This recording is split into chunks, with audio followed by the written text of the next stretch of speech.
Hello, welcome to Libra Philippines. So, ito yung reading natin for Libra, Sun, Moon, Rising, Venus, Jupiter, Libra. Take only what resonates.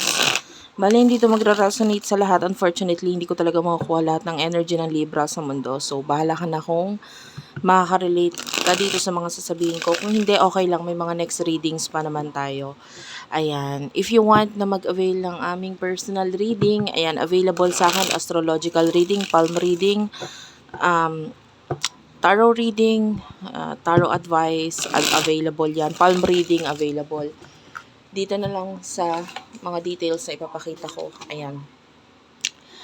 Unicorn Princess Tarot, follow mo ko sa TikTok. Unipri, UNIPRI, yung mga products namin available. All of that are blessed, cleanse, and ritualize yan, guys. Ayan, for example, itong mga product na ito. Which is ito yung bago sa products namin. Anyway, what do we have here for the sign of Libra, Sun, Moon, Rising, Venus, Jupiter, Libra? Sa ngayon, TikTok pa lang available namin. No? Soon, hopefully, magkaroon na kami ng ibang yung kung paano kayo makaka-order. Let's start. Follow nyo ako sa TikTok, guys. One of these days, mag-live ako dyan. Or yung aking admin, pagla-liven ko rin. Kasi yung makaka-order sa live, may mga freebies yon, like free reading, etc. Magbibigay tayo noon. So, sana nakafollow kayo sa amin sa TikTok or sa Facebook. Ayan. So, wait lang. What do we have here for the sign of Libra? You do have here the Seven of Pentacles. Okay, what's with the Seven of Pentacles? Clarified by the Star and Three of Wands. Okay, guys, bottom of the deck is Ten of Swords. I feel like yung iba sa inyo, you're thinking about someone na malayo sa'yo. And may mga goals or wishes or gusto kang mangyari sa inyo ng person na to. Pero Seven of Pentacles, medyo nag-aalangan or nakakabahan ka dito sa person na to. Yung iba kinakabahan or naaalangan. Kasi parang hindi mo alam kung gaano siya ka-devoted or kung ito bang connection ninyo is magtutuloy ba siya. Kasi for you, pwedeng nakikita mo na with the Ten of Swords na pwedeng anytime pwedeng mag-end yung connection ninyo. May times nga na iniisip mo na i-end na lang or what. Or yun nga, pwedeng baka mamaya bigla na lang maglaho tong person na to. So, part of you is that nalulungkot ka. Kasi with the Five of Pentacles, some of you, you're having problems financially ngayon or problem regarding home. Pwedeng may mga bagay na unti-unti nawawala or nahuhulog sa'yo ngayon and nakakita tayo ng problema dito. Medyo mahirap or masakit ang mga pangyayari sa'yo ngayon. Pero etong person na to, isa siya sa, I don't know, maybe wala pa namang konkretong plano sa inyo ng person na to or whoever this person is, parang hindi mo pa alam kung hanggang saan ang patutunguhan ng connection ninyo. So, alamin natin sino ba to person na to. Nakakonect mo pagdating sa love. Could be bagong connection. Alam mo yun, bagong ka-chat, bagong ka-connect, bagong person. Sino to person na ka-connect mo?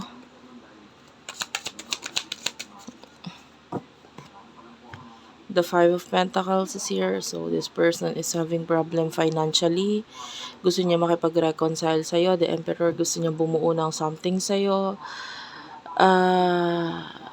Yeah, wala siyang masyadong ipe-present actually. Hindi, kumbaga, yung connection ninyo is wala siyang masyadong maipapakita, maibibigay, or maipapromise sa ngayon.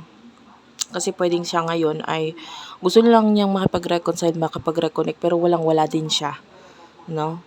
Financially. Pero with the world, I feel like etong person to is buo ang loob niya regarding dito sa connection or maybe partnership sa inyong dalawa.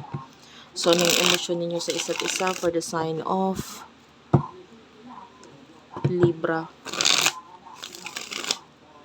For the sign of Libra, Sun, Moon, Rising, Venus, Jupiter, Libra. In the sign of Libra. Okay. Libra. Seven of Cups, Ace of Cups, and King of Cups, Cancer, Scorpio, Pisces. Parang yung iba sa inyo gusto mo tulungan tong person na to, importante siya sa'yo. Actually, wait lang guys. Okay, sorry about that.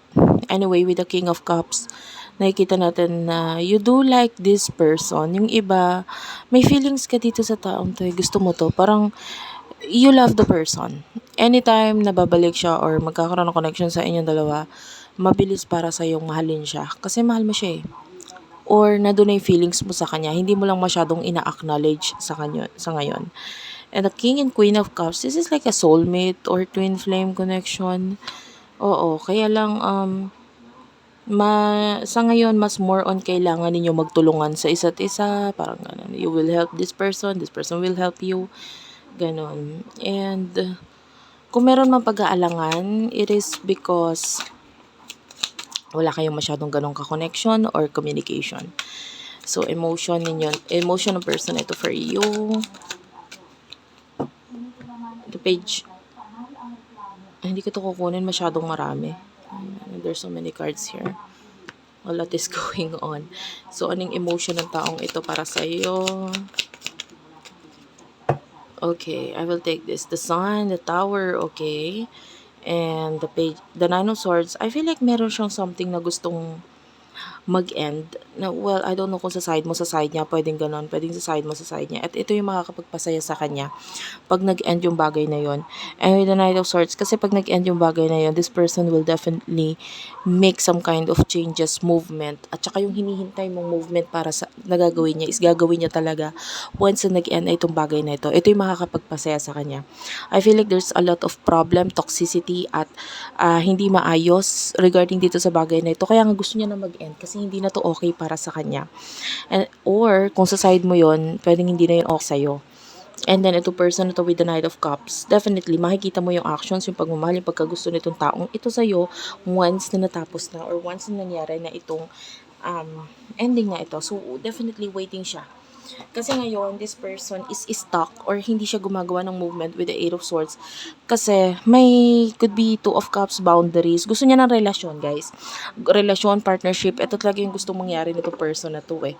Okay, no doubt about that. Yun yung gusto niyang mangyari. Pero sa ngayon kasi, medyo mahirap ang isakatuparan yung ganon na although gusto niya yon kasi with the Two of Cups and then Eight of Swords, parang kailangan niya talaga pigilan yung sarili niya. Okay? Two of Cups, nakakita tayo dito ng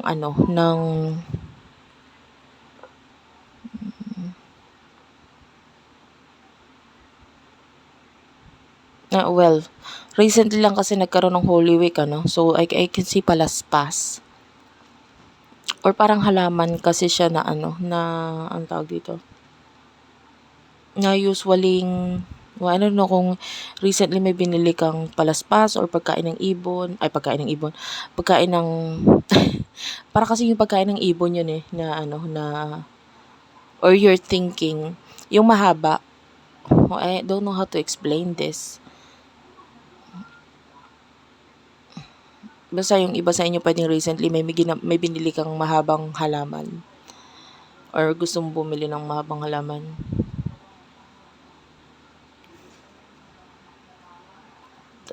Two of Pentacles. Kaya lang siya wishy-washy because I feel like yung pagiging wishy-washy is galing sa'yo mismo. Ikaw din wishy-washy ka.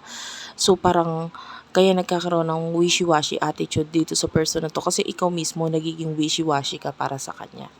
So, what will happen in the near future for the both of you? Ace of Wands, I can see new beginning sa inyong dalawa. Kailangan lang talagang tanggalin or linisin yung paligid ninyo, yung mga nagiging sagabal, especially regarding home. The Magician and the Chariot is here. This is two major arcana. Tsaka yung the Hermit, this is Virgo energy, Cancer.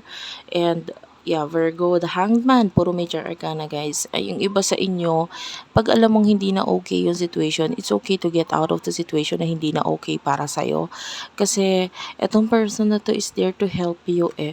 Hindi man siya ganun makakatulong sa'yo ngayon or nakikita mo na hindi pa okay yung sitwasyon niya kasi.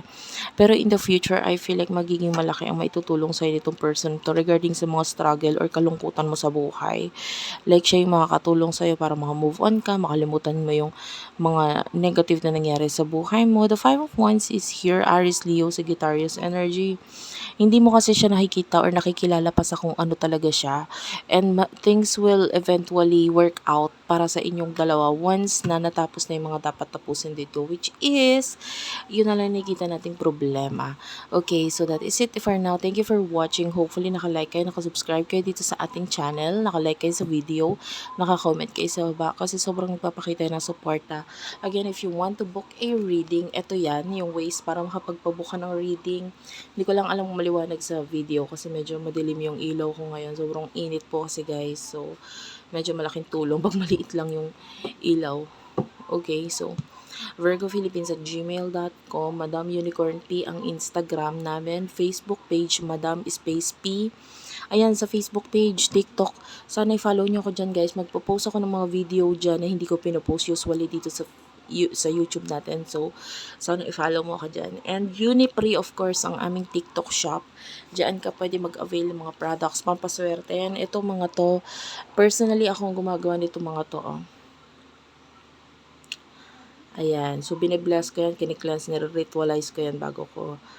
At habang ginagawa and pag ipapaship na, ginagawa ko yan.